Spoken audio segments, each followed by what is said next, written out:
Bismillahirrahmanirrahim. Assalamualaikum warahmatullahi wabarakatuh.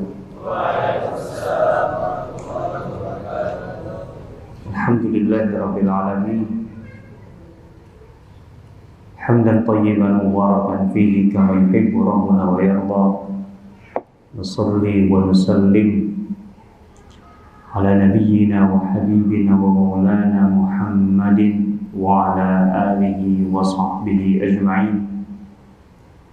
ومن سار على نهجه واتبع هداه إلى يوم الدين أما بعد فحيا الله الوجوه الطيبة وجوه شباب دعاة وقادة المستقبل إن شاء الله. Saya merasa sangat terhormat berada di sini atas undangan guru kita semua, Al-Ustadz Taufik, yang saya kenal sudah, saya lupa sejak kapan, yang jelas lama lah. Lama sekali. Ala kulli hal, mudah-mudahan ini ma'had ini, program ini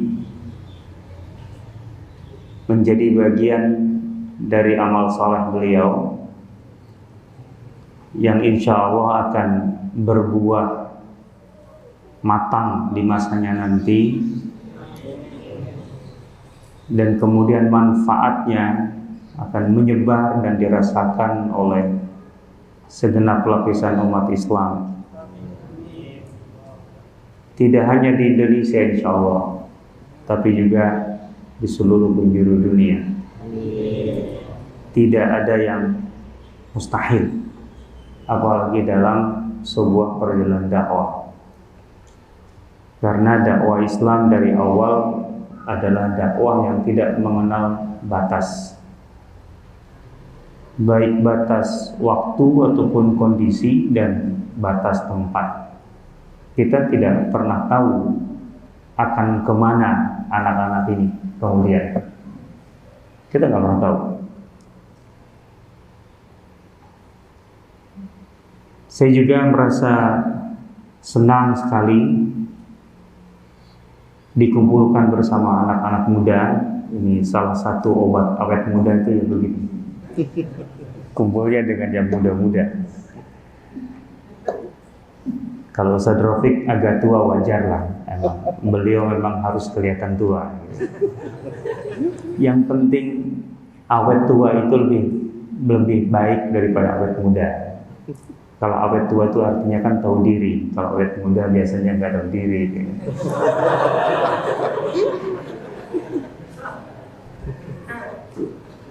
Ini anak-anakku rentang usianya dari berapa ke berapa?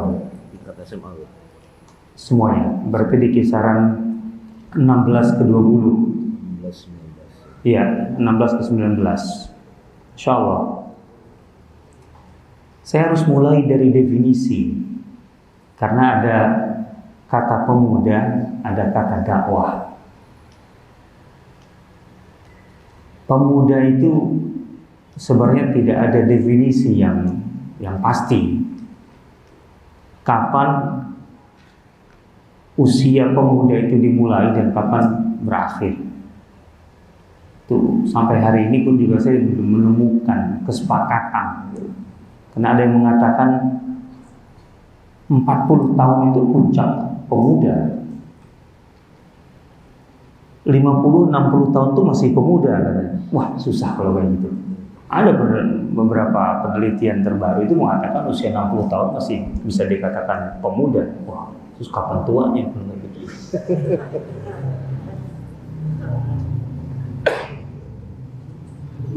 Apalagi kalau kita mengambil batas umur awal dari pemuda, ini susah. Karena memang tidak ada definisi yang pasti bahwa dan baku pemuda itu dimulai dari usia sekian. Kalau indikatornya adalah kemampuan untuk bertanggung jawab, maka pemuda itu di generasi Rasulullah SAW itu 12 tahun aja udah pemuda. Karena ada berapa sahabat, artinya banyak sahabat di usia 12 tahun sudah ditolak oleh Rasulullah SAW untuk atau ketika hendak bergabung dalam pasukan. 12-13 tahun itu banyak. Zaid bin Thabit itu ketika ditolak di Badar itu ya sekitar 12 tahun. Abdullah bin Umar itu baru ikut serta peperangan itu kan di perang Ahzab, dan itu tahun ke-5 Hijriah. Dan sebelumnya di Uhud dengan di Badar dia ditolak. Berarti kalau di Ahzab dia 15 tahun, di Uhud itu dia 13 tahun berarti. Badar 12 tahun. Wah, ini mereka mau dimasukkan kemana? Kalau kita sekarang SD itu kelas 6 disebut apa? Anak-anak. Oh iya, kalau kita anak-anak, remaja aja belum. Anak SD belum disebut remaja. Gitu. Apalagi pemuda. Kan susah itu. Jadi sebenarnya pemuda itu mulainya dari batas umur atau dari peran kan sebenarnya. Atau kemampuan untuk menunaikan atau memerankan tanggung jawab penting dalam hidupnya. Kalau begitu kita bisa mengubah definisi pemuda sesuai dengan pencapaian pendidikan. Yang di hadapan saya harusnya udah pemuda matang, usia 16 tahun itu. Kalau pakai ukuran Usama bin Zaid sudah memimpin perang di usia 18 tahunan itu. Sebagian ada yang 18 tahun. Coba angkat tangan yang 18 tahun. 15 tahun. 15, 16. Oh. Artinya sekitar 2 tahun lagi loh masuk usia Usama bin Zaid.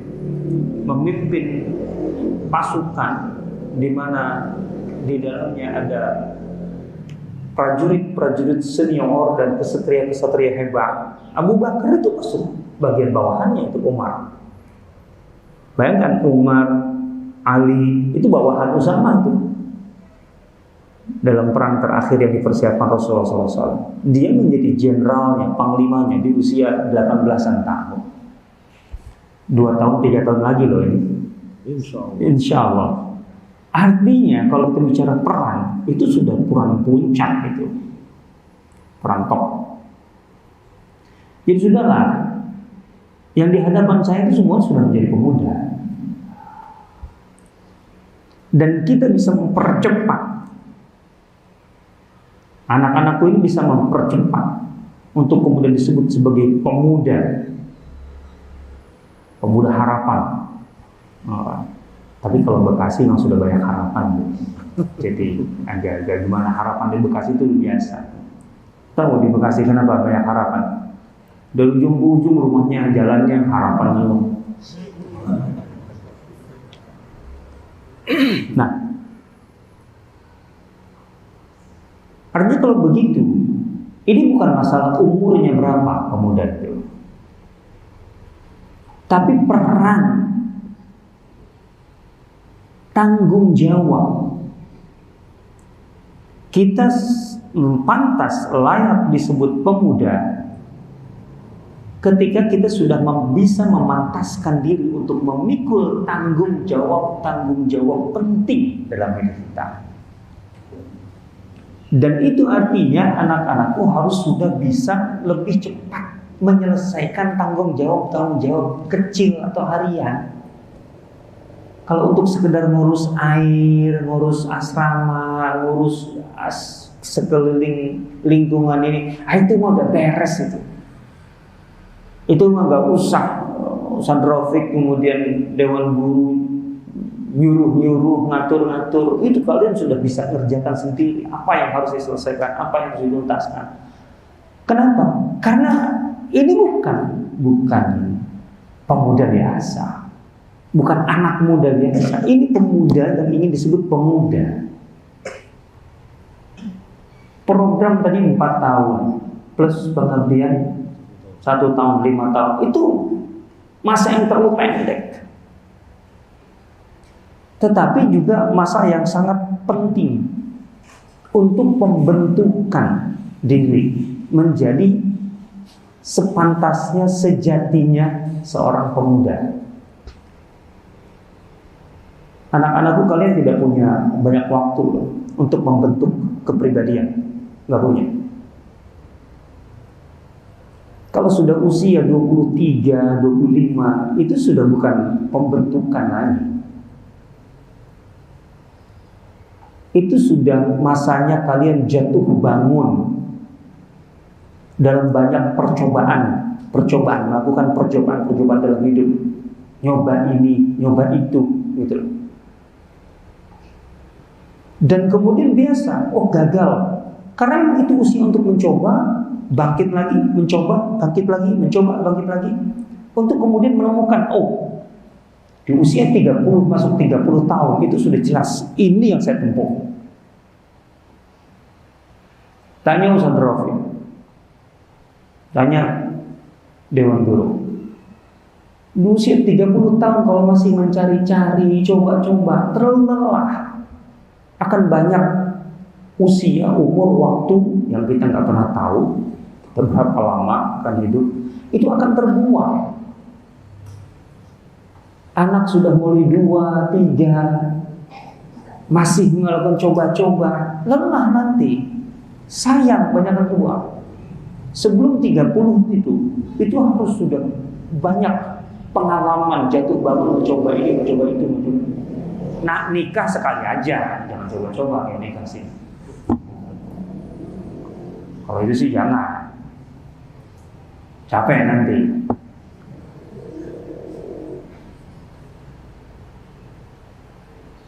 Jadi kalau kita bicara masa pembentukan, ya sekarang ini, sebelum 20 tahun itu, pokoknya semua yang bisa kalian lakukan. Semua program, semua materi, semua lahap. Jangan beri waktu untuk ingin rileks, ingin santai. Jangan biarkan ngantuk, malas, rugi itu.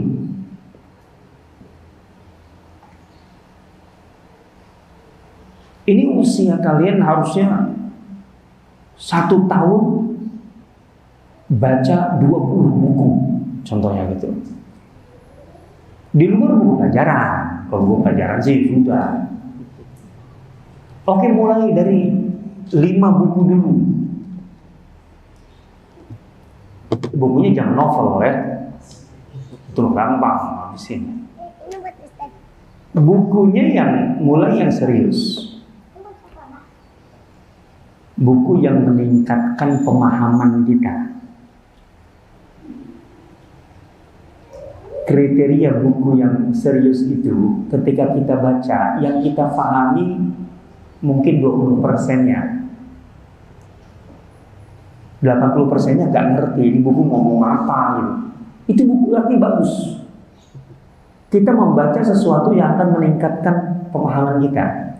Tapi kalau ini buku susah, jangan dibaca. Lah, justru itu yang harus dibaca. Gak apa-apa, gaya aja. Pokoknya saya udah habiskan buku 500 halaman. Walaupun sebenarnya 80% gak ngerti. Gak apa-apa. Gak apa-apa. Ini memang saatnya kalian begitu. Kalau buku pelajaran ya sudahlah. Mau pakai metode Imam Syafi'i boleh. Imam Syafi'i itu sebelum berguru ke Imam Malik dari Mekah ke Madinah. Imam Syafi'i di Mekah. setelah berguru pada Sufyan bin Uyainah dan yang lain, dia mau guru kepada Imam Malik. Itu sudah tahu muqarrar, buku pelajaran pegangan Imam Malik itu apa. Sudah tahu sebelum ketemu Imam Malik, dan dihafal dulu. Sehingga ketika ketemu Imam Malik sudah hafal bukunya, tinggal dengerin syarahnya. Kan asik begitu. Ini ada di mustawa berapa gitu kan? Mustawa 1. Udah lahap mustawa 2. Pakai mustawa ini ya. Pakai apa? Kelas. Jadi kelas 1 2 gitu ya. Kelas 1 udah. Pelajaran kelas 1 tuh udah 2 minggu aja lah, selesai. Berikutnya pelajaran kelas 2. Jadi ketika masuk kelas 2 itu sudah dengar syarah dari ustaz, kemudian diskusi. Wah, itu kalau pakai metode itu bagus lah. Ini contoh aja, contoh. Kita pakai contoh itu yang bagus-bagus. Kalau nyangkut-nyangkut kan nggak jauh-jauh amat dari situ. Tapi di luar muqarrar, baca buku yang itu akan membuka cakrawala pengetahuan, bos. Ingat, jangan pilih-pilih hari ini di masa pembentukan ini. Jangan pilih-pilih. Wah, saya sukanya pelajaran ini. Yang suka bagus, lanjutin, genjot, karena suka kan. Tapi yang nggak suka, lahap. Kita nggak tahu dari pintu mana nanti cakrawala itu terbuka. Pengalaman pribadi, dan saya menduga Ustaz Rafiq juga sama. Kita dulu waktu belajar adalah materi-materi favorit kita. Tetapi nggak semuanya kemudian materi favorit itu juga yang hari ini kita geluti dan kemudian hari ini kita menjadi fokus kita. Belum tentu. Dan ketika kita menggeluti sesuatu dengan cakrawala yang luas, itu akan berbeda menyajikannya di kemudian hari. Akan berbeda ketika kita memiliki banyak perangkat yang mendukung untuk pengembangan suatu pengetahuan. Ini memang harus dilakukan di masa pembentukan. Sayang sekali, saya masuk usia kuliah, apalagi ketika setelah selesai di Madinah dulu, 1 minggu saya harus menghabiskan minimal 2 atau 3 buku yang rata-rata ketebalannya sekitar 200 sampai 300 halaman. 2-3 buku harus saya selesaikan, dan itu konsisten berbulan-bulan. Karena memang waktu itu yang saya punya adalah waktu baca. Sayang kalau enggak.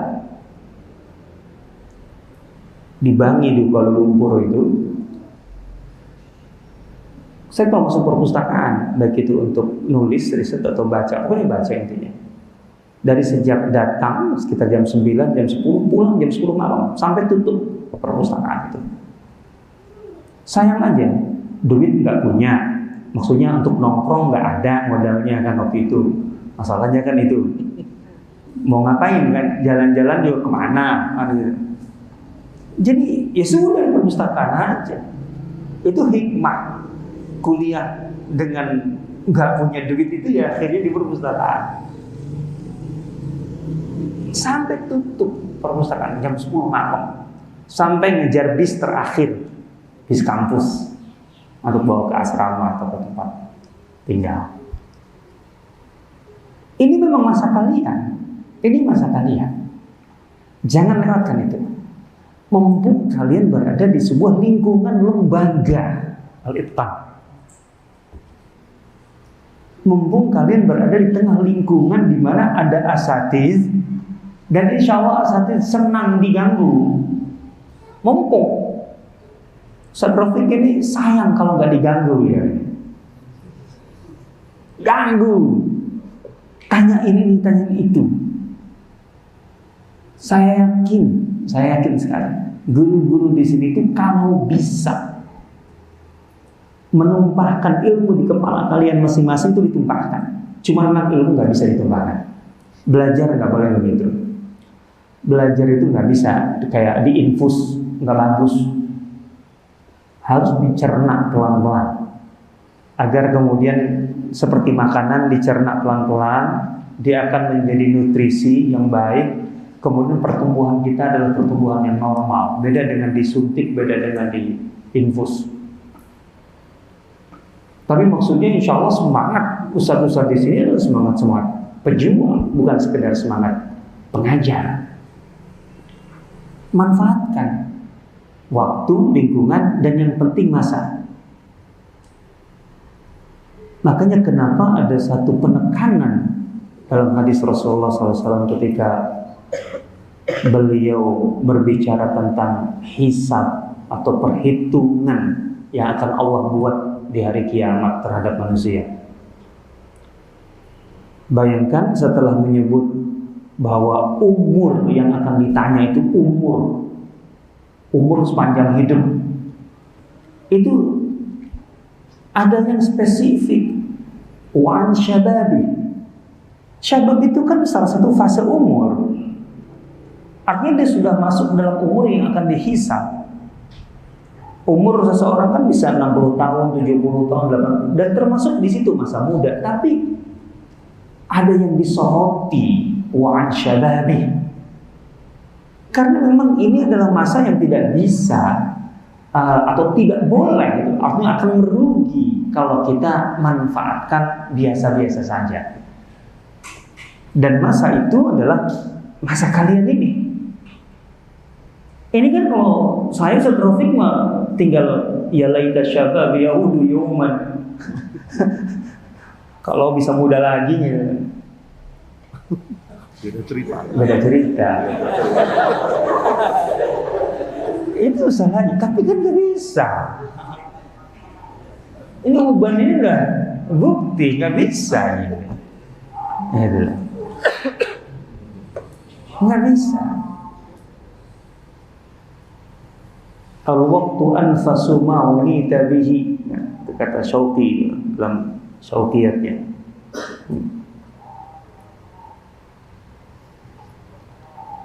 Di antara semua yang kau miliki, waktu itu yang harus mendapat perhatian paling serius. Ya. Karena kalau sudah lewat ya sudah. Gitu.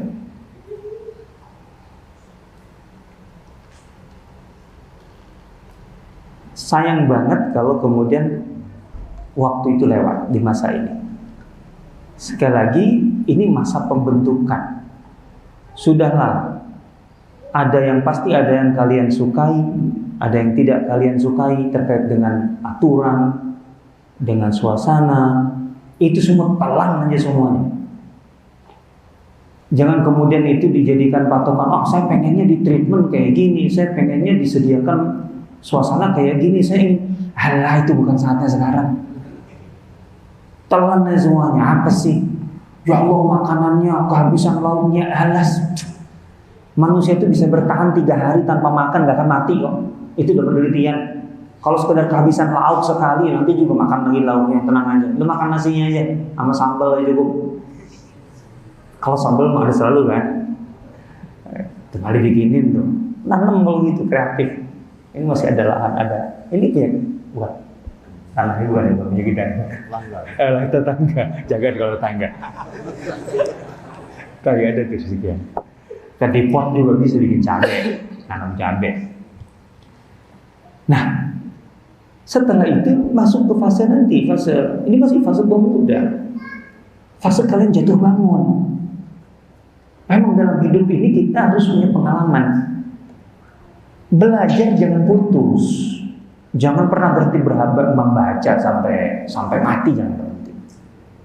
Imam At-Tabari itu kan contoh atau model pencari ilmu yang sangat gigih ya, pencari ilmu. Imam At-Tabari kan meninggal di usia 80-an beliau. Al-Farghani muridnya dan murid-muridnya yang lain itu kan pernah menghitung karya Imam At-Tabari dengan jumlah hari dalam umurnya, sepanjang umurnya. Jadi beliau itu 80 tahun. Kemudian dihitung tuh jumlah halaman tulisannya, bukunya. Kan buku Imam Tabari banyak yang mafqud, yang hilang. Yang kita akan sampai ke kita kan tafsir Tabari, tarikh Tabari. Itu semua belum total bukan total dari seluruh karya Imam Tabari. Jadi murid-muridnya mengumpulkan buku Imam Tabari, dihitung berapa halaman. Kemudian dihitung tuh berapa hari usia Imam Tabari selama 80 tahun. Al-Farazani dan dengan murid-murid Tabari lainnya itu kalau dibagi gitu. Dari sejak taruhlah orang itu wajarnya menulis itu kan sejak balik lah 13 tahun, 14 tahun. Itu satu hari Imam Tabari konsisten nulis kalau dibagi rata 14 halaman. 14 halaman. Dari sejak kalau terhitung usia 14-15 tahun sampai usia 80-an tahun. Setiap hari konsisten 14 halaman nulisnya rata-rata. Loh, beliau kerjanya bukan nulis saja. Bagaimana orang bisa nulis kalau di kepalanya kosong? Kalau nulis apa itu? Nulis WA aja nggak bisa kan? 14 halaman setiap hari. Padahal WA ya. Imam Tabari itu nulis buku yang karyanya sampai hari ini jadi rujukan. Itu bobotnya. Itu bobotnya. Dan itu tentu saja beliau itu juga mengajar. Beliau mengajar. Di antara murid-muridnya, anak-anaknya gubernur itu diajar privatnya ke Imam Tabari. Kelas begitu. Kemudian beliau juga belajar. Kan ada masa belajar, masa baca, masa ngajar, masa nulis, kesibukan lain, sosial. Memang dalam hal ini ada sih hal yang tidak bisa diikuti dari Imam Tabari dan tidak perlu maksudnya. Beliau jomblo sampai hari hayat. Jangan sampai yang terlambat nanti yang jomblo alasan Imam Tabari aja hebat tanpa nikah gitu. Bukan karena masalah nggak nikahnya beliau hebat, karena memang belajarnya gitu loh. Jangan jadi alasan. Gitu loh. Ustaz-ustaz yang telat nikah kan alasannya gitu, mau ngikuti salafus soleh Imam Tabari. Imam Tabari itu ketika sakit yang kemudian meninggal, berarti sakit parah. Beliau itu dijenguk, ditengok oleh temannya lah, kawannya. Dapatlah nasihat dari seorang sahabat lah untuk meneguhkan, menguatkan di masa-masa sulit menjelang kematian, gitu ya, atau dalam kondisi sakit yang parah. Itu kemudian ada nasihat-nasihat yang bagi Imam Tabari, aku belum pernah mendengar nasihat seperti ini. Bayangkan dia lagi sakit mau meninggal, dia tertarik dengan nasihat temannya itu. Dia bilang ke pelayannya, ambilkan pena, sini dengan kertas. Itu sampai pelayan, ngapain Imam, engkau dalam kondisi sakit parah begini? Tadi ada nasihat dari temanku, aku belum pernah mendengar sebelumnya. Harus aku tulis. Nggak bisa beliau melewatkan itu. Kan kita kadang-kadang dalam pikiran kita terlintas sesuatu yang bagus ya. Itu seringnya nguap begitu saja. Kita jarang kemudian menyiapkan kertas, tulis, karena nanti setelah 1 jam 2 jam bisa jadi itu hilang dan nggak balik lagi. Sayang kalau terlintas memikir. Itu dimulai harus dari banyak baca dulu ya. Kalau jarang baca, nggak kebayang kalau kemudian tiba-tiba terlintas gagasan yang bagus-bagus dari mana? Bahannya dari mana? Orang kalau ngobrol yang biasa-biasa aja, bacanya cuma baca TikTok, WA gitu, nonton TikTok, yang nggak akan terlintas yang hebat-hebat. Biasanya sih begitu nyambungnya, gitu. Jadi Imam Tabari itu begitu. Jadi ada kertas kecil, disiapkan selalu. Imam Tabari sebelum meninggal masih mencatat nasihat temannya. Nggak bisa. Wah, ini harusnya belajar sampai kapanpun harus. Mencatat, baca sampai kapanpun. Tapi Nanti di usia 20-an tahunan kalian harus sudah mulai masuk ke dunia lain, dunia pengalaman, membangun pengalaman hidup. Itu yang saya sebut tadi, trial and error itu. Coba ini, coba itu, nggak apa-apa. Kalau kemudian nggak pas, bangkit lagi, bangun. Istilahnya gagal, bangun lagi. Karena itu masanya. Sambil terus baca, sambil terus belajar. Jangan berhenti itu. Kan ada masa pengabdian, berarti pengabdian di usia 19 tahun rata-rata. Ya, banyak. Ini pengabdian tuh banyak hal yang harus sudah mulai dilakukan, mulai terjun kan ke masyarakat. Pasti. Oh, pendekatan masyarakat ini dengan komunikasi begini, dengan ini cara begini, ya, itu bisa beda-beda dari satu tempat lain. Asik itu. Karena pengalaman itu, pengalaman dalam arti buah dari pengamalan ilmu yang kalian miliki, itu akan menjadi bekal baru dalam menjalani kehidupan yang konkret di masyarakat untuk kemudian. Banyak orang di usia 30 tahun ke atas itu masih labil, masih bimbang. Kelihatan kok orang yang masih labil itu di usia 30, bahkan 40 tahun yang masih labil aja kelihatan. Karena dia prosesnya tidak matang. Atau mungkin terlalu santai. Enggak. Beda orang kalau sudah kelihatan, udah ini jalannya. Enggak. Ini yang akan saya terjuni. Ini adalah dedikasi saya. Inilah warisan atau legacy yang akan saya turunkan. Setiap orang harus. Kalau kita berbicara tentang pemuda dan kemudian dakwah, intinya punya legacy, punya irs, punya turos, punya warisan. Bukan duit, kalau cuma pengusaha. Boleh. Kalian punya banyak duit, gak salah. Enggak apa-apa. Jangan berpikir, oh ini kontradiktif antara dunia ilmu, dunia dakwah dengan dunia bisnis atau siapa bilang. Kalau kontradiktifnya enggak, cuman kadang-kadang talenta dan bakat terbatas. Artinya ketika masuk ke dunia pendidikan, ada orang yang memang tidak bisa kemudian dicampur dengan dunia bisnis, berantakan dua-duanya. Di sini nggak matang, di situ nggak matang. Jangan dulu gitu. Bisnis loh, bukan sekedar ibarat kata untuk menunjang kebutuhan hidup. Kalau menunjang kebutuhan hidup, itu wajib itu nafkah namanya. Mencari nafkah mau wajib. Ya, ini bisnis itu artinya ada al-faid, ada kelebihan. Artinya ustadz, tapi di rekeningnya ada 20 miliar. Nah itu baru, kira-kira gitu. Ustadz Rafiq punya bakat sih sebenarnya. Kan asik aja. Itu jangan pikir gede, enggak gede. Kalau orang punya talenta bisa. Abdullah bin Mubarak begitu.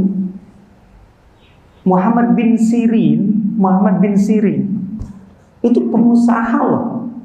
Artinya bukan sekedar seorang ulama yang kehidupan ekonominya cukup, bukan. Ibnu Sirin itu diantara yang pernah saya dapatkan riwayatnya. Dia tuh jual minyak samin gitu. Trading. Dia membeli sekian drum. Itu totalnya di atas 1.000 dinar. Dia beli 1.000 dinar tuh 4 miliar loh. Itu lumayan, perputaran uang 4 miliar tuh bukan kalau untuk ustadz itu bukan pengusaha kecil. Kalau ustadz kemudian omsetnya sampai miliaran, kan asik sekali belanja 5 miliar. Itu kan ustadz keren tuh. Kalau ustadz, ya Muhammad bin Sirin muridnya Anas bin Malik sekelas itu. Ini nama terlalu terkenal lah. Karena saya pernah mendapati beliau ini pernah belanja untuk dijual tuh minyak itu. Kemudian beliau dapat informasi dari orang yang menjualnya itu,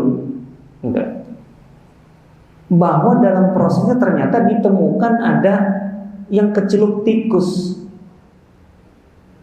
di antara proses pembuatannya, dan beliau nggak tahu yang mana yang kecelup tikus itu, semuanya dibuang. Saking waroknya, itu masalah lain. Nah itu beda. Itu saking waroknya. Kalau sekarang malah dicampur. Bayangkan sekian ribu dinar karena takut gitu, warok. Akhirnya dibuang. Subhanallah. Itu lain. Yang penting di situ ada angka. Abdullah bin Mubarak yang angkanya deh. Dalam bukunya Rijalun Minat Tarikh, Syekh At-Tantawi dia mengangkat sosok Abdullah bin Mubarak. Itu beliau menyebut angka bahwa Abdullah bin Mubarak itu sumbangan tahunannya. Jadi dia punya sumbangan tahunan. Keren kan ya? Ustadz Kabir. Wah, kalau dalam segi ilmuwan Abdullah bin Mubarak siapa sih, dia level siapa dalam dunia dakwah? Abdullah bin Mubarak itu wafatnya tahun 181. Gitu ya. Gampang, beliau itu gampang dihafal. Karena lahirnya 118, wafatnya 181. Pokoknya di 18 aja udah. Atau 2 tahun setelah Imam Malik. Imam Malik 179. Siapa yang tidak kenal Imam Malik di Madinah? Itu bintangnya Madinah. La yufti wa Malik bil Madinah. Selagi ada Malik, yang lain gak berani berfatwa. Kalau sekarang kan semua fatwa, berfatwa di medsos masing-masing. Dulu di Madinah, walaupun ada puluhan ulama besar, tapi selagi Imam Malik masih ada, pokoknya sampai ke Malik baru diketok. Itu yang Abdullah bin Mubarak dari Khurasan, dari timur, kalau datang ke Madinah, Imam Malik itu melihat Abdullah bin Mubarak, nggak mungkin Abdullah bin Mubarak pengen duduk bermajlis, nggak akan dibiarkan, disuruh duduk di sini. Dan kalau Imam Malik bilang, sekarang engkau yang mengajar. Majelisnya Imam Malik, Abdullah bin Mubarak itu begitu kan. Kalau ke Mekah, muridnya di Mekah itu kan ada 2 yang terkenal, Sufyan bin Uyainah dengan Fudail bin Iyad. Itu muridnya Abdullah bin Mubarak. Itu pernah ketika dilepas mau keluar dari Mekah, 2 murid ini melepas, Sufyan bin Uyainah dengan Fudail bin Iyad. Itu berdua itu kemudian sambil melihat gurunya pergi. Saya lupa salah satunya yang ngomong itu yang mana, Sufyan bin Uyainah atau Fudail bin Iyad. Kalau tidak salah Fudail bin Iyad, Imam Ahli Masyriq, orang nomor 1 di Masyriq, guru kita itu.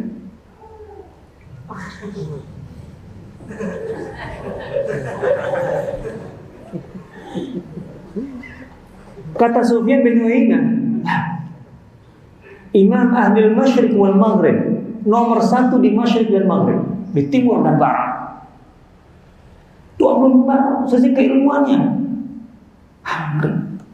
Ada seorang ulama setelah Abdullah bin Mubarak, kan belum punya banyak buku, lagi-lagi bukunya banyak yang bukan hilang. Selain buku Az-Zuhud wa Raqaiq, saya punya kalau itu, tapi buku Mubarak yang lain, belum Mubarak yang lainnya nggak ada, nggak pernah nemu. Dan memang kemungkinan besar termasuk yang hilang. Ulama di masa berikutnya itu pernah mengungkapkan begini, kalau ada satu persoalan yang aku tidak tahu jawabannya, dan kemudian aku cari di buku-bukunya Ibnu Mubarak dan tidak ada jawabannya, udah aku akan katakan masalah ini terlalu sulit. Coba sampai gitu levelnya. Jadi kalau ada masalah sesulit apapun, selagi kemudian didapatkan di buku Ibnu Mubarak, berarti selesai masalah itu. Kelasnya begitu. Pertanyaan kapan ya belajarnya orang kayak gitu ya? Sekelas. Yang penting Abdullah bin Mubarak itu, kata Syekh At-Tantawi, Al-Tantawi dalam kitabnya Rijalun Minat Tarikh, itu sedekah tahunannya. Jadi punya sedekah rutin tahunan. Totalnya setiap tahun itu sedekah tahunannya itu mencapai 20.000 dinar. 80 miliar. Itu sedekahnya. Dulu tuh pernah dari Khurasan berangkat haji bawa duit 1000 dinar, 4 miliar. Kalau sekarang haji furoda 500 juta, biasa aja itu baru 1000 dinar. Kenapa? Karena sepanjang jalan dia sedekah. Dia gitu orangnya. Kan keren ya kalau ustadz juga begitu. Kan asik gitu lah. Datang ke Itkon, Itkon kayaknya perlu pembahasan lah, pegasin aja deh. Berapa sih? Subhanallah. Kan kalau memang bisa kan begitu selesai. Tahu persahabatan Imam Malik dengan Lais bin Sa'ad? Lais bin Sa'ad tahu? Enggak? Kayaknya nih harus belajar nama-nama biografi ulang. Kalau di Madinah ada Malik bin Anas, orang nomor satunya. Di Mesir itu ada Lais bin Sa'ad. Dan bukan berarti di bawah Imam Malik. Sampai Imam Syafi'i itu pernah memberi penilaian Lais afqah min Malik. Lais itu lebih faqih dari Malik. Wow. Padahal tidak tahu bagaimana Imam Syafi'i sangat mengapresiasi Imam Malik dulunya. Tapi itu memang insaf, harus objektif dalam penilaian Imam Syafi'i. Al-Lais afqah. Al-Lais itu kayak Ibnu Mubarak. Kayak Ibnu Mubarak. Setiap harinya dia kalau sarapan itu menyediakan 200 porsi makanan. Yuk makan bareng. Tiap hari. Lumayan. Kalau satu porsi itu pakai nasi padang berapa ya satu porsinya? Berapa? 10.000. Mana nasi padang 10.000? Isinya apa? Mana yang 10.000? Serius? Ada 10.000 rupiah sebulan. Ayam ini. Pasti ayam nggak mungkin satu potong gede kan? Nggak mungkin lah. Ayam mentahnya sekarang udah 40.000, 35 ke 40.000. Ya standarnya standar santri.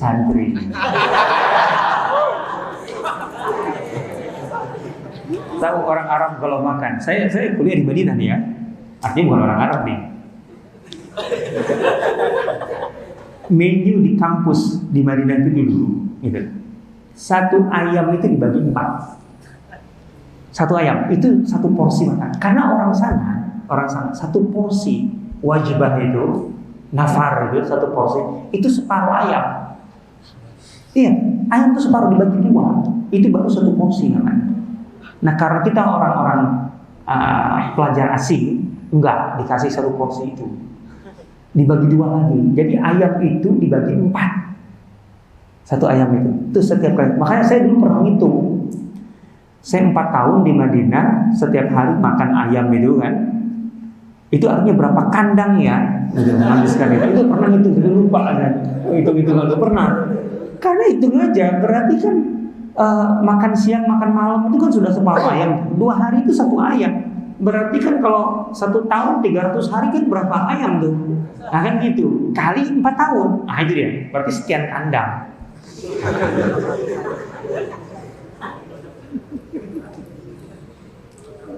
Jadi Al-Lais bin Sa'ad begitu.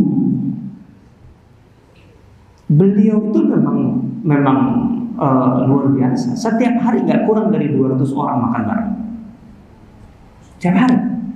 Al-Lais bin Sa'ad. Ketika Imam Malik menikahkan anaknya, dia nyurati Al-Lais bin Sa'ad, minta dikirimi parfum. Karena ada parfum yang terkenal di Mesir, saya kurang tahu parfum apa, tradisional jelas.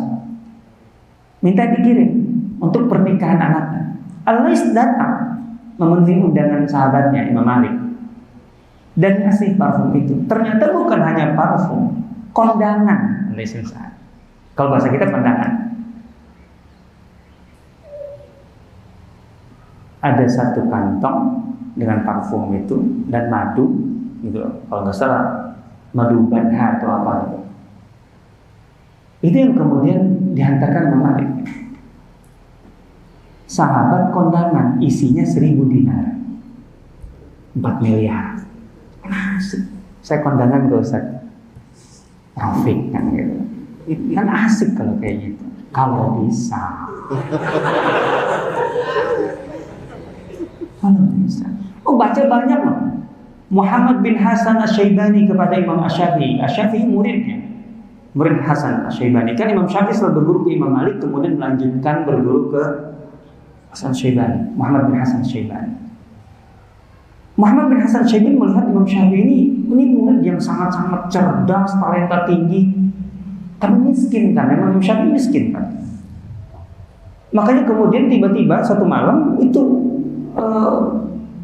diketok pintu. Kalau itu kos-kosannya Imam Syafi'i diketok, itu asramanya, kos-kosannya. Pelayannya Muhammad bin Hasan datang, gitu. Ngasih 1 kantong. Saking beratnya Imam Syafi'i bilang, wah ini dalam benak Imam Syafi'i, nah ini paling juga dirham, perak. Itu udah banyak. Ternyata pas dibuka dinar. Dari gurunya ke murid 400 dinar, lumayan 1,6 M. Anak Kalitkon bisa jadi balik dia. Buka usaha. Apa bahasa? Yang penting pesannya. Pesan sang guru Syafi'i, gunakan itu untuk menyelesaikan urusan-urusan duniamu, biar kamu punya fokus belajar. Ayo supaya kamu gak mikirin yang lain. Mikirin makan baru nasi padang aja yang 10.000. Gak apa-apa, sederhana aja gak apa-apa makannya. Iya duitnya segitu gitu kan. Tapi jauh gak sederhana di sini. Sebenarnya memang lah, kalau makan nasi padang itu yang sederhana aja, nggak usah yang aneh-aneh. Gak ada yang tahu sederhana. Alhamdulillah. Mereka ini memang taunya royal-royal. Padahal sebenarnya kalau nasi padang itu yang paling pas itu yang sederhana. Udahlah, bagus lah kalau ada respon, berarti masih murni. Oke, kita kembali. Ini semua itu model dari para ulama kita gitu, yang sebenarnya ini bagian dari keleluasaan, gitu, fleksibilitas, bahwa jangan pernah pertama membenturkan antara tadi masalah bisnis dengan belajar itu berbentur. Dasarnya enggak, cuman ada orang yang memang diberi anugerah oleh Allah talenta yang memang memadai, ada yang tidak. Kalau tidak, ya jangan masuk. Sudah fokus jadi tulabul ilmi, yang penting secara ekonomi nafkah kalian tertutupi. Kalau nafkah harus. Jangan berpikir, jangan kemudian membangun alasan saya hidup kere. Kere itu kemudian dalam pada tahap kemudian bergantung kepada orang lain. Karena saya sibuk belajar. Jangan sampai. Itu akan merendahkan ilmu. Enggak, jangan kalau itu. Sekali lagi, jangan menjadikan kesulitan ekonomi, dan yang penting maksudnya di sini tahapannya atau levelnya, jangan sampai menggantungkan urusan ekonomi ke orang lain dengan alasan mencari ilmu. Ini nanti, bukan sekarang. Oh, sekarang kalian belajar aja. Nanti ketika kalian masuk masyarakat, fokus ke dunia ilmu. Kalau tidak punya talenta bisnis, penuhi hajat nafkah, kecukupan yang wajar sewajarnya manusia. Ini penting sekali. Dalam bahasa para sahabat, saya lupa persisnya, Zaid bin Thabit atau Salman Al-Farisi, tapi kalau dari prakteknya Salman Al-Farisi melakukan. Itu ungkapan mereka tazawwad pakai dal, jangan pakai jim. Tazawwad summa ta'abbad. Pakai dal semua. Fokus kepada ibadah. Dunia dakwah mencari ilmu bagian yang tidak bisa dilepaskan dari ibadah. Itu jangan kemudian dijadikan alasan dalam hal ekonomi untuk kemudian mencari, mengundang belas kasihan orang atau menggantungkan itu ke orang lain. Jangan. Bangun nafkah, kecukupan nafkah ekonomi sewajarnya, yang itu yang disebut dengan tazawwad dari zad, agar kemudian kalian bisa tenang ketika berta'abbad. Ini dia. Ini bekal dakwah ke depannya harus begini.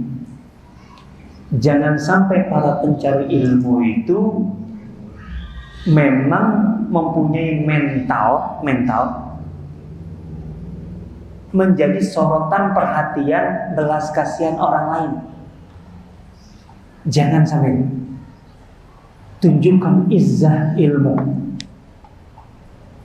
Ilmu itu ketika memiliki izzah itu akan menembus semua batas, semua penghalang. Harun al-Rashid itu adalah khalifah yang sangat percaya diri, walaupun usianya muda. Ketika menjadi khalifah baru 25 tahun, dan prestasinya itu segunung. Artinya muda, prestisius.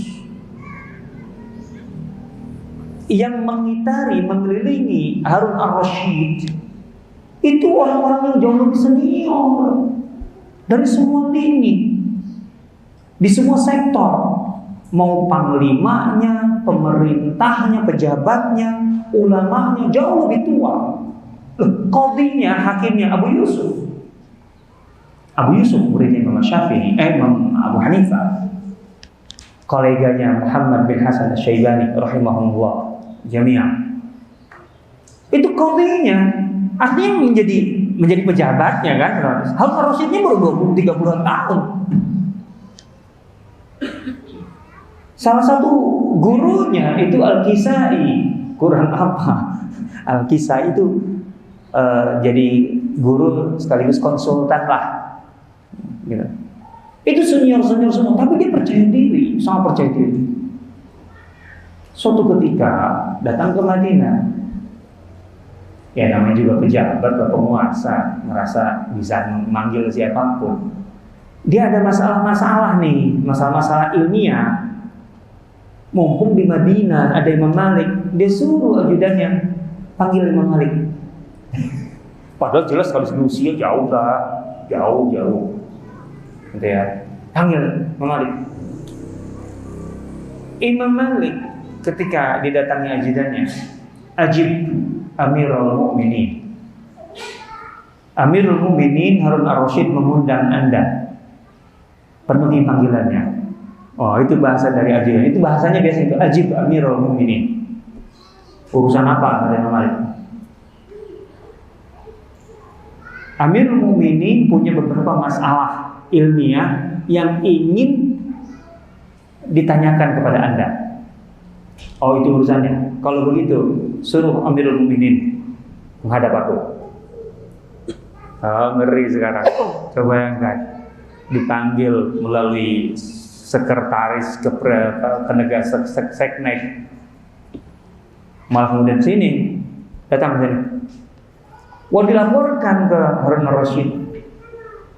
Kata Harun al-Rasyid, datangin lagi. Apa dia sudah tidak lagi taat kepada pemimpin? Oh gitu loh. Kan dia punya pride lah sebagai penguasa yang prestisius. Kan bagaimanapun masalahnya dia rakyat, aku pemimpinnya. Suruh datang. Datang lagi ajudan. Wahai Imam, Amirul Mukminin mengatakan begini. Enggak, suruh dia datang.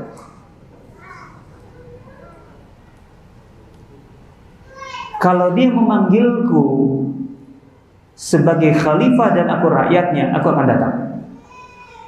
Karena memang itu menunjukkan ketaatan rakyat kepada pemimpinnya. Tapi kalau dia memanggilku sebagai orang yang ingin bertanya tentang masalah ilmu dan aku sebagai narasumbernya, dia yang datang. Disitulah yang kita harus pahami, al-ilmu yu'ta atau al-alimu yu'ta wa la ya'ti. Yang belajar yang harus datang, gitu loh. Bukan guru yang kemudian harus dipanggil, memenuhi panggilan. Imam Malik mengatakan begini, aku tahu dia Amirul Mukminin. Dalam hal kekuasaan, dia memiliki otoritas terhadap aku sebagai rakyatnya. Tapi sebagai orang yang ingin belajar ilmu, aku tidak ingin merendahkan ilmu di bawah kekuasaan. Itu fikih Imam Malik. Artinya otoritas ilmu tidak di bawah otoritas kekuasaan. Aku tidak ingin menghinakan ilmu di bawah kekuasaan, di bawah politik. Ini bukan masalah keangkuhan Malik sebagai seorang Malik bin Anas, bukan. Tapi karena aku memiliki ilmu, dan ilmu ini lebih mulia daripada kekuasaan seorang khalifah, dia harus datang. Ngeri kalau sampai kayak gini ya. Diundang ke istana presiden, mau ngapain? Presiden mau nanya, sini datang. Kan gitu kan, soalnya gitu kalau praktekkan. Iya dong, oleh karena itu memang izzah. Jaga izzah ilmu. Bukan harus angkuh, enggak. Imam Malik juga bukan karena angkuh. Imam Malik akan datang kok karena Rasid. Kalau persoalannya Imam Malik sebagai rakyat walaupun lebih tua dipanggil oleh pemerintah untuk urusan di luar masalah ilmu. Tapi kalau khalifah mau nanya, ilmu bagi Imam Malik amanah dan memiliki kehormatan yang jangan sampai dipandang lebih rendah daripada kekuasaan. Itu maksudnya. Jangan itu. Bukan kemudian ada yang nyumbang al-itqan. Enggak perlu. Itqan itu menjaga ilmu, enggak perlu disumbang. Harus nyumbang. Justru harus nyumbang. Cuma sumbangnya tanpa syarat. Wah gitu, Mbak Izzah. Bukan gitu. Masa Ustaz Rafiq juga disuruh nyari duit, nyari sendiri? Kasihan lah. Beliau itu orang yang harus kemudian difahami oleh semua aghnia muslimin bahwa ketika kamu punya faid, punya kelebihan uang, ketika kamu berpikir kelebihan uang ini mau diwujudkan dalam bentuk kebaikan, kebaikan tertinggi itu ya ini, ya seperti al-itqan ini yang harus diperjuangkan. Semua harus memperjuangkannya. Kalau Anda berpikir dengan kelebihan uang Anda ingin berbuat baik, nah perbuatan yang baik itu, amal saleh itu, puncaknya, topnya adalah kemudian membiayai pendidikan, apalagi pendidikan agama. Itu memang seharusnya kalau itu. Jangan salah dalam menunjukkan izah gitu ya. Izah bukan berarti menolak segala, enggak usah menolak segala sesuatu, bukan begitu. Nah, ini harus bagian dari fiqh dalam arti luas ya. Bagaimana kita memahami setiap persoalan dan menempatkannya sesuai pada porsinya. Nah, kita kembali ke dakwah. Jangan sampai ke depan gitu. Dakwah itu menjadi tidak efektif karena faktor kitanya, doanya, dai-nya. Ini zaman fitnah ini. Ini masa kita ini zaman fitnah. Di mana pandangan umum masyarakat kita melihat segala sesuatu dari sudut apa? Segala sesuatu itu dianggap sebagai komoditas, sebagai berbobot bernilai materi, termasuk ilmu. Sehingga orang yang berkuasa atau punya uang melihat ilmu itu ya bagian dari komoditas. Ya sudah, isi acara kamu dihargai berapa maunya? Wah. Salah. Anda kalau mau ngasih aja. Gitu loh. Tapi jangan kemudian ada transaksi terkait dengan ilmu. Ilmu nggak bisa dihargai. Ini bukan komoditas, ini bukan barang. Ilmu itu jalan keselamatanmu di dunia sampai akhirat, nggak bisa Anda hargai. Tapi masyarakat umum kita memandang begitu. Apalagi kalau kita berhadapan dengan orang-orang yang kuat atau kaya. Nah, para dai itu harus pinter-pinter menempatkan ini. Jangan memberikan kesan bahwa memang iya ilmu itu bisa dibeli. Jangan. Mahal.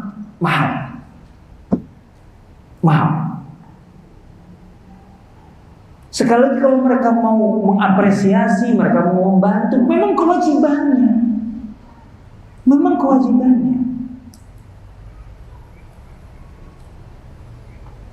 Saya tuh ngenes gitu dalam dunia dakwah itu kalau kemudian ilmu itu diposisikan seperti komoditas, seperti jasa.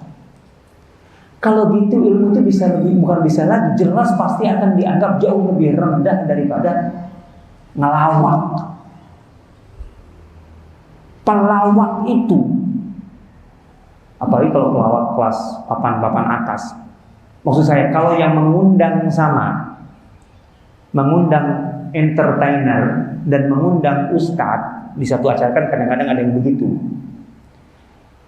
Ini entertainer, pelawak ini 1 jam itu bisa 10 juta, 15 juta. Jangan pelawak, untuk sebuah acara host pembawa acara itu bisa di atas 5 juta untuk hosting pembawa acara. Asik banget loh kalau di Alitkon pembawa acara Rais Al-Jalsa 2,5 juta gitu. Wah, asik, udah gak makan 10.000 lagi tuh. Efeknya haflah. Itu serius. Kalau dihargai secara itu begitu. Itu miris. Makanya dai itu harus betul-betul bisa menjaga izzat ilmu. Yang kita bawa, yang duat, yang dai sampaikan itu adalah jalan keselamatan dunia akhirat. Sehingga tidak boleh dihargai. Artinya tidak boleh kemudian ditransaksikan, itu maksudnya. Ini mungkin kalian belum terlalu masuk ke situ. Tapi di sini bagaimana kemudian anak-anakku harus punya mindset ke depan. Penuhi hajat hidup yang sifatnya dasar, gitu loh. Sehingga kemudian dari situ kita punya keleluasaan untuk menyampaikan kebenaran apa adanya. Itu penting. Dan ulama-ulama kita memberi contoh seperti itu. Sufyan Ats-Tsauri rahimahullah itu mengatakan awalnya, kata Sufyan Ats-Tsauri, artinya dalam fase hidupnya beliau kemudian berkembang, pandangannya berkembang. Awalnya aku memandang bahwa bisnis dan banyak uang bagi ulama itu termasuk menodai, aib. Pandangan Sufyan Ats-Tsauri awalnya begitu. Tapi setelah kemudian menjalani kehidupan nyata, Sufyan Ats-Tsauri tahulah bagaimana para penguasa saat itu memang ingin menarik para ulama sekaligus membungkamnya hal secara halus ataupun kasar. Kalau secara halus melalui jabatan, melalui uang, tinggal ya di situ yang selamat-selamat, yang enggak. Sehingga Imam Sufyan Ats-Tsauri itu jadi buronan Al-Mahdi. Al-Mahdi di sini maksudnya Khalifah Abbasiyah. Kenapa? Karena Al-Mahdi mau mengangkat Sufyan Ats-Tsauri sebagai hakim agung, ketua MA, Mahkamah Agung, hakim agung. Nolak, nggak mau. Kalau sekarang kan malah rebutan. Nolak. Nah, gara-gara nolak itu dikejar-kejar, masuk DPO, daftar pencarian orang, jadi buronan. Sufyan Ats-Tsauri itu jadi buronan. Gara-gara itu, dari nolak diangkat menjadi, pernah sekali ketangkep, kemudian dihadapkan ke khalifah.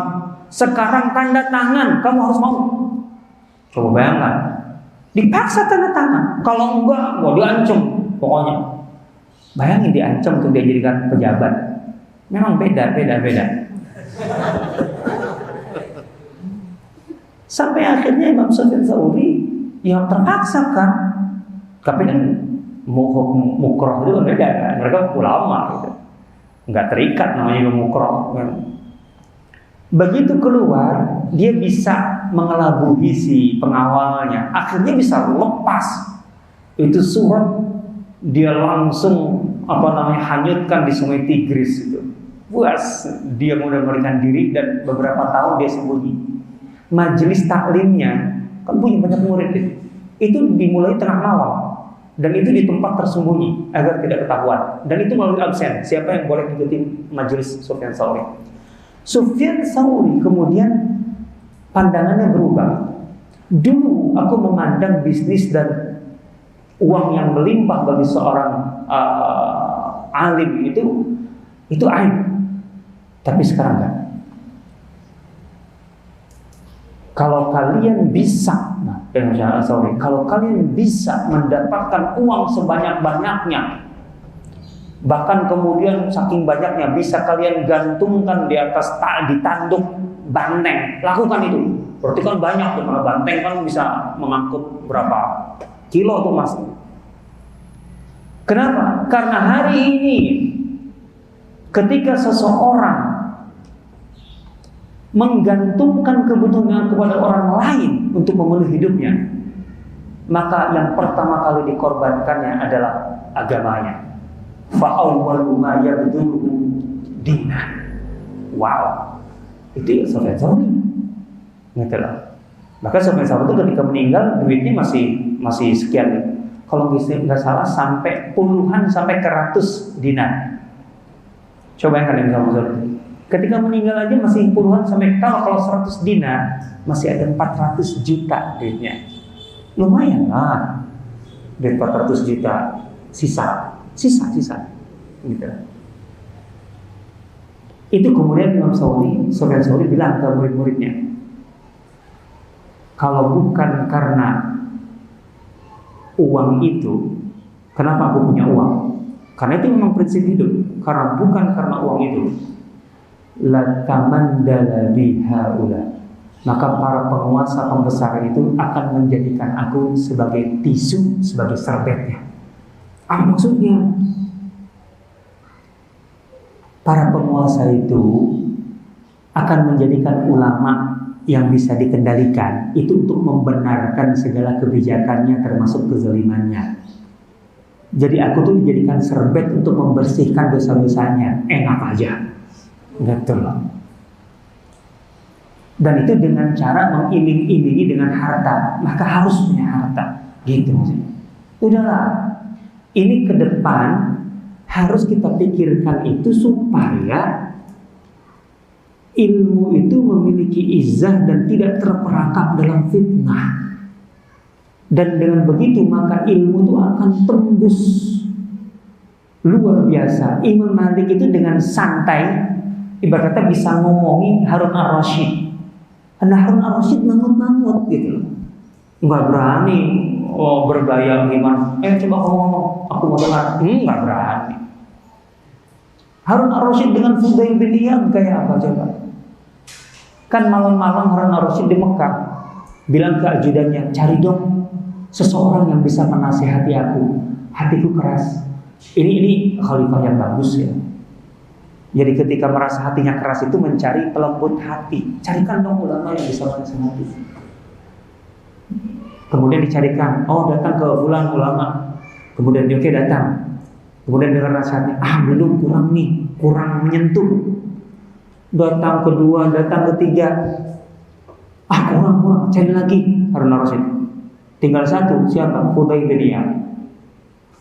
Saya tutup dengan ini, Fudail bin Iyad. Datanglah ke Fudail bin Iyad. Fudail bin Iyad itu kan julukannya ini disebut Abidul Haramain, ahli ibadah dua tanah suci, saking zuhudnya.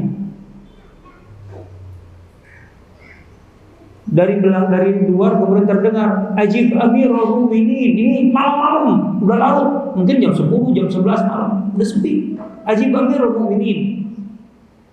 Karena di dalam masih terdengar ada orang kayak sedang baca Quran. Coba jawabannya dari dalam. Fudail bin Iyad bilang apa? Mali wali amirul mukminin. Apa urusannya tuh dengan amirul mukminin? Asik. Coba. Amirul mukminin ada di depan rumahmu, buka pintu. Mali wali amirul mukminin. Apa urusannya tuh dengan amirul mukminin? Artinya aku tuan rumah, mau buka pintu mau kagak terserah. Kan gitu. Sama dengan begitu. Gitu. Wah, berulang-ulang. Akhirnya ya sudah, karena maksa gitu Amirul Mukminin. Amirul Mukminin ingin mendengar nasihat darimu. Ya sudah, dari dalam suara, masuklah, nggak dikunci kok. Begitu masuk, itu berdua aja Harun Ar-Rasyid dengan ajudan satu itu. Ternyata di dalam lampu sudah dimatikan. Jadi Harun Ar-Rasyid itu begini nyasar-nyasar. Nah, yang pertama kali nyentuh Fudail itu Harun Ar-Rasyid, tangannya nyentuh Fudail bin Iyad. Fudail itu tahu itu Harun Ar-Rasyid. Kata Fudail apa? Lembut sekali tangan ini, telapak tangan. Sayang kalau dia tidak selamat dari ancaman api neraka. Wow. Lembut tapi kemudian sayang kalau kemudian dimakan api neraka. Wow, di situ langsung sentuh. Wahai Amirul Mukminin, wahai Amirul Mukminin, wahai Amirul Mukminin. Itu setiap kali selesai satu poin disampaikan, itu pingsan. Harun Ar-Rasyid bangun lagi, kata Harun Ar-Rasyid tambah nasihatnya. Pingsan lagi, bangun lagi, tambah sampai ajudan itu sudah.